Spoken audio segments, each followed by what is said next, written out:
देखिए, जब हम उस 2 करोड़ की आबादी में चुनाव लड़ रहे थे 2013 में, तो आप लोगों के पास वो सारे नेताओं के बाइट्स मौजूद होंगे, कृपा करके उसको दिखाइएगा।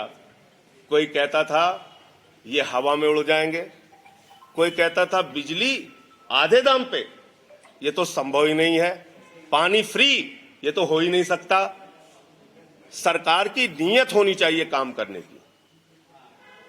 73 साल की आजादी में किसी ने नहीं सोचा रहा होगा कि कोई सरकार अपने देश के एक हिस्से में 200 यूनिट बिजली फ्री और 400 यूनिट आधे दाम पे देगी। ये करिश्मा हमने करके दिखाया। बजट की कमी नहीं होती। 24 करोड़ की आबादी है तो संसाधन ज्यादा है, क्षेत्रफल ज्यादा है, बड़ा प्रदेश है तो संसाधन ज्यादा है। आपके पास आबादी 24 करोड़ की है तो मैन पावर ज्यादा है। उसका सदुपयोग अगर आप करेंगे तो आप बेहतर परिणाम दे पाएंगे। जो आपने रोजगार पे, शिक्षा पे, चिकित्सा पे, बिजली पे, पानी पे दिल्ली में काम किया है, वो यूपी में भी संभव है। ये हम पूरी जिम्मेदारी के साथ कहना चाहते हैं। और आप जानते हैं कि हम हवा में बात नहीं करते। 70 पॉइंट का हमारा एजेंडा था, जो हमने अपने मैनिफेस्टो में नहीं भी लिखा था उसको भी पूरा किया। 200 यूनिट बिजली फ्री हमारे वादे में नहीं था, हमने उसको पूरा किया। रोजगार की जहां तक बात की आपने, दिल्ली में हमने तमाम रोजगार मेला लगा के प्राइवेट जॉब्स और कॉन्ट्रैक्ट, परमानेंट जॉब आप जानते हैं, सर्विसेज, और हमारे पास लॉ एंड ऑर्डर और लैंड, तीनों दिल्ली में नहीं है। लेकिन जो हमारे पास है कॉन्ट्रैक्ट पे सर्विसेज, या गेस्ट टीचर की तनख्वाह दोगुना करना हो, आंगनबाड़ी की तनख्वाह दोगुना करना हो, वो सारे काम हमने दिल्ली। आप किस मुद्दे पे बात करना चाहते हैं? आप आइए और खुली चर्चा कीजिए। आज से आम आदमी पार्टी पूरे उत्तर प्रदेश में सेल्फी विद सरकारी स्कूल, सेल्फी विद खंडहर का अभियान शुरू करने जा रही है। और हमने अपने 75 जिलों के कार्यकर्ताओं को निर्देश दिया है, टूटे फूटे टाट पट्टी पर बैठने वाले और जिन स्कूलों में जानवरों की तस्वीरें सामने आती हैं, आप उन स्कूलों में जाइए, वहां की फोटो खींचिए और सरकार को, आदित्यनाथ जी को टैग कीजिए। हमारा अभियान आज से चलेगा, सेल्फी विद सरकारी स्कूल, सेल्फी विद खंडहर। जो सरकारी स्कूल खंडहर में तब्दील हो चुके हैं, उनके साथ वो तस्वीर हम उत्तर प्रदेश की जनता को दिखाना चाहते हैं। अभी भी वक्त है। सिद्धार्थनाथ सिंह जी, कृपा करके जवाब दीजिए।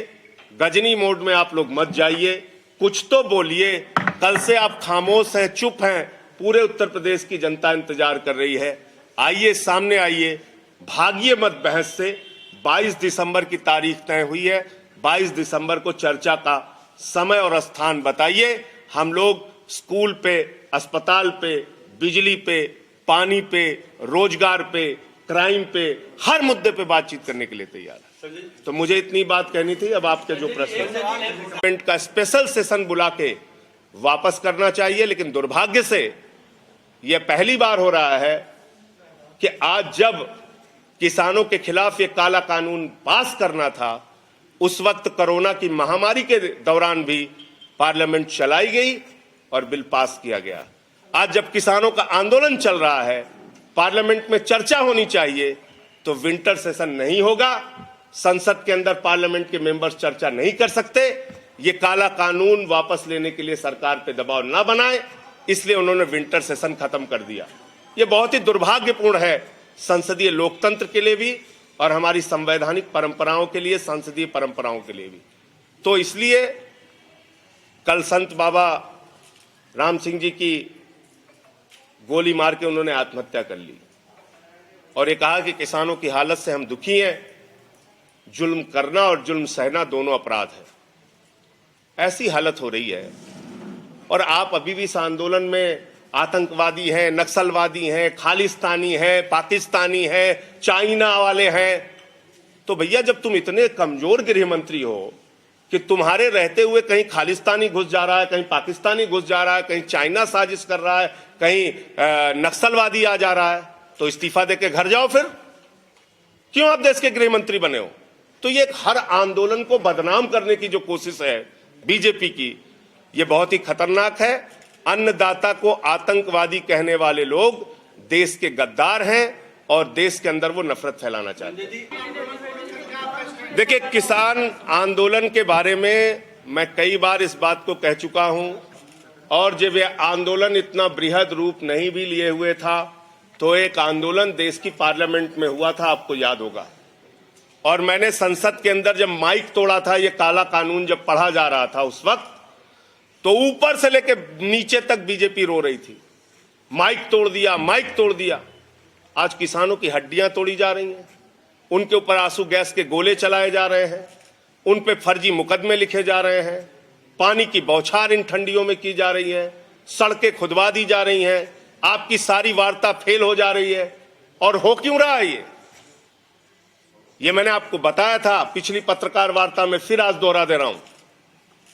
2.5 साल पहले 17-18 में 100 एकड़ जमीन कोल्ड स्टोरेज के लिए लैंड यूज चेंज करने का एप्लीकेशन अडानी ने खट्टर सरकार को दिया। वो एप्लीकेशन रिजेक्ट हो जाती है। 7 मई 2020 को जब पूरे देश में लॉकडाउन लगा था, ऑफिस खोल के खट्टर साहब 100 एकड़ जमीन अडानी को देते हैं कोल्ड स्टोरेज के लिए। और 5 जून 2020 को 28 दिन के बाद देश के प्रधानमंत्री आदरणीय नरेंद्र मोदी जी पार्लियामेंट में बिल पर चर्चा कराए बगैर ऑर्डिनेंस के जरिए ये बिल पास कर देते हैं। अब आप समझ सकते हैं ये बिल देश के किसानों के लिए बना है या अडानी और अंबानी के लिए बना है। पहली बात तो ये कि जितना 5 लाख वाली बात आपने कहा, मैं कम से कम 5000 बार पूछ चुका हूं, और मैं इस प्रेस कॉन्फ्रेंस में भी चाहता हूं कि वो पूरा वीडियो आप दिखाइए।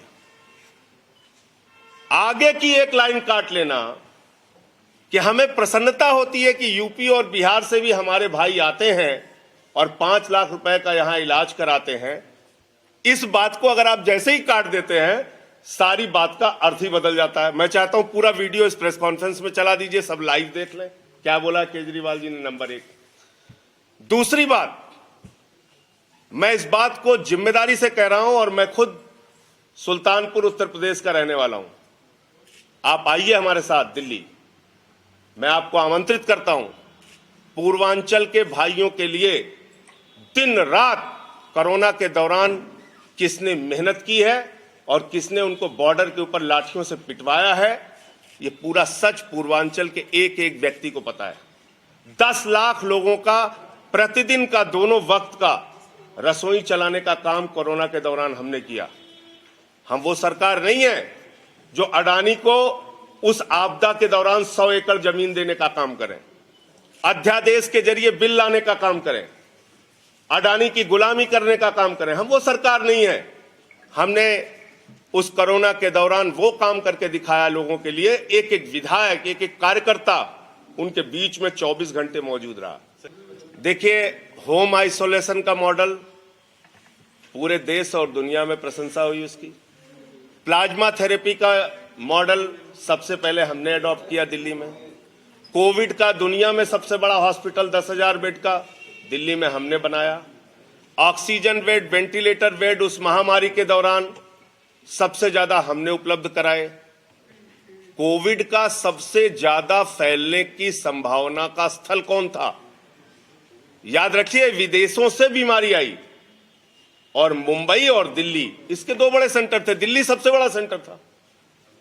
और उस कोरोना की लड़ाई में भारतीय जनता पार्टी आज जो आलोचना कर रहे हैं आदित्यनाथ जी, इनके तो प्रधानमंत्री हमारी तारीफ कर चुके हैं। तो इसलिए कोरोना का हमारी लड़ाई का मॉडल सामने है। हम झूठे आंकड़े नहीं मैनेज कर रहे थे, हमने खतरों को देखा, उस संकट का सामना किया और उस पर नियंत्रण पाया। ये हमारा मॉडल था। और बाबा जी क्या कर रहे थे? वो भूतों की जांच कर रहे थे।